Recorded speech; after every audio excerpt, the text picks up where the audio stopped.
Hello everybody and welcome to the Total Football channel. We are live. Merry Christmas. It's the 25th of December today and I'm going to be quickly running through my predictions for Boxing Day and the day after. And got the Santa hat on. Merry Christmas. As you can see, studio has had a little makeover. We got a nice new background.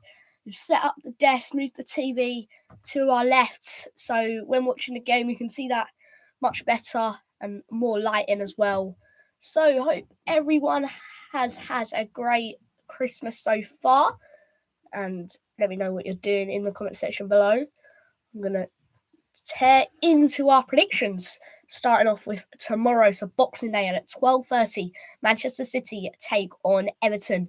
So for this one, I think Everton have been good recently, and they held off Chelsea, they held off Arsenal, and I think they can do it again against Manchester City. I'm going to go Manchester City 0, Everton 1.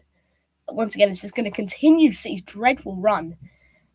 Palace take on Bournemouth. We obviously the underdogs going into this. Bournemouth are doing all right at the moment. I'm a big fan of Sinisterra myself, and I think he's going to perform. But we're going for the win. I'm going to go 2-1 to Palace. We're going to come from behind. Chelsea, Fulham, the West London derby. I'm going to go 1-0 to Fulham in that game for a big upset against Chelsea.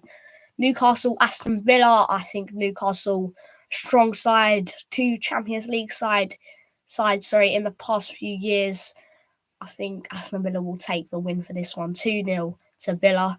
Spurs, Nottingham Forest. I'm actually got a video coming up later in the year, so I'm going to be doing the Dare Skywalk along the top of the stadium. Need to back up a bit of courage before I go in to do that. So Nottingham Forest versus Spurs. I'm going with 2-0 to Spurs on that one. Forest still playing well at the moment, especially, what's his name, Chris Wood. He's playing well. So they're good, but I don't think they're that. You don't really know at this rate. Southampton versus West Ham. This is once again going to be a tough game. A new manager in for Southampton, and West Ham, their boss, looks like he might be on the brink of leaving any minute. To our new viewers, yeah, Lopetegui might just be one more game for him to go. So I'm going to say West Ham 1, Southampton 0. He's just going to stay on for a few more weeks.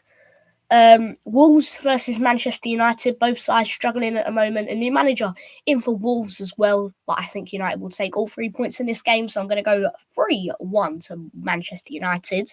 That's our 5:30 kickoff on Thursday. Tomorrow, next up at 8 o'clock kickoff, it's Liverpool versus Leicester at Anfield. I think Liverpool will tear apart Leicester. I'm going to go 4-0 to Liverpool. Right, moving on to Friday, Brentford take on Brighton away from home. Now we know Brentford, they're really good at home and they're really poor away. They're playing Brighton, who are a strong side at the moment, so I think Brighton will win this game 2-0. Arsenal versus Ipswich is going to be, I don't know about this fixture. I mean, Saka's out. Bearing in mind I've got to do my fantasy team as well, so Saka's out for that one.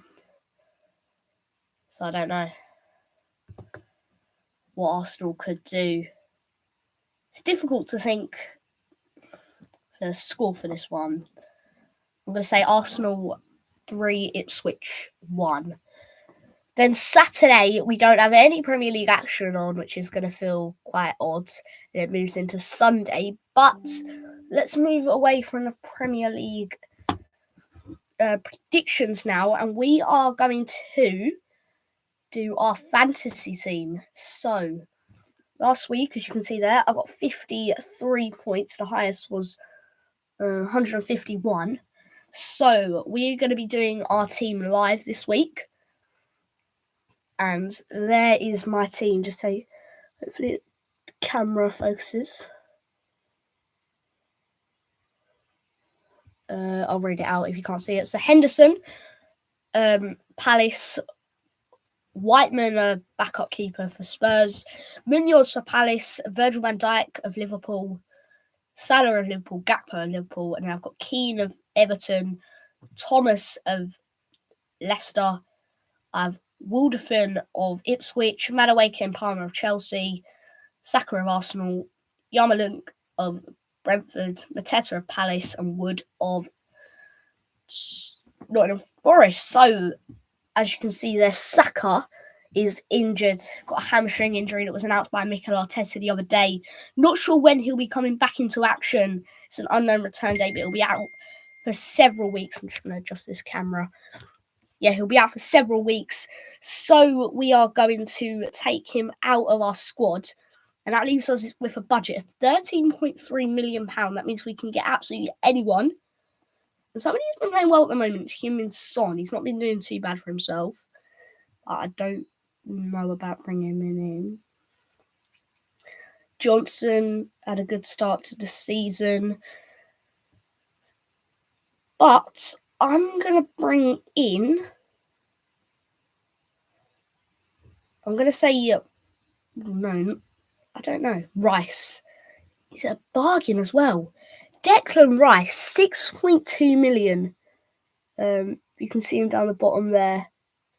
6.2 million from Declan Rice. I'm going to bring him in. A little Arsenal change there. And that is our transfer completed for game week 18. Yeah, so put what you're doing for Christmas over the next couple of days. What have you already done? What have you got for Christmas? Make sure to put it in the comment section below. Make sure to smash that like button and subscribe if you haven't already. So we are 6 minutes 50 seconds into this live stream. And something that I saw this morning that surprised me was that Barcelona are expressing interest in the surprise Crystal Palace player. I bet you won't be able to guess who this is. So our left back, Tyrick Mitchell. So this is what it says on OneFootball. La Liga giants Barcelona are expressing a keen interest in signing a member of the defence ranks at Crystal Palace. That's according to Dario Sport, who point towards Tyrick Mitchell as the player in question. Fullback Mitchell, for his part, has played a leading role for Crystal Palace across the season to date, from featuring in all of the 17 of the Eagles Premier League fixtures. 25 years old, and Barcelona want to sign him. Will he get the game time that he wants at Barcelona? That's the question. I don't know if he's not too rude or anything. I don't think he's a Barcelona player. He's definitely a solid Premier League left back, but Barcelona might be that step up. I guess he's going to, could say, a less competitive league, if you like, not as many high-profile teams in La Liga, but then he's playing Champions League action as well. And he'll probably be getting a better contract, so it probably is going to go. Yeah, it's probably going to go down to Tyrick Mitchell for him over this. So, and Palace. There was another player, which is, I'm not sure how you pronounce his name. I've got it up somewhere. I've said it. He's a Millwall player. Nottingham Forest started to show interest in him as well. I believe it's Roman Essay. I'll let you know as soon as I find out. Yeah, Roman Essay. That's just one of my old videos. He's a talented young Millwall player, but then Palace and Millwall, strong rivalry between the fans and players there. And especially a Millwall fan growing up all his life, will he want to make that move to Selhurst Park? Nottingham Forest obviously showing interest. They could be playing European football by the end of the season. So I don't know whether he'll make that move. Joe Bellingham, again, somebody else who might be making a Premier League move this summer. And then other than that, we're not really looking at many other players. So I'm going to wrap up the live stream now. There were my predictions. Go back and check them out if you missed them. Merry Christmas. Have a very happy New Year. And I'll see you in the next one. Merry Christmas.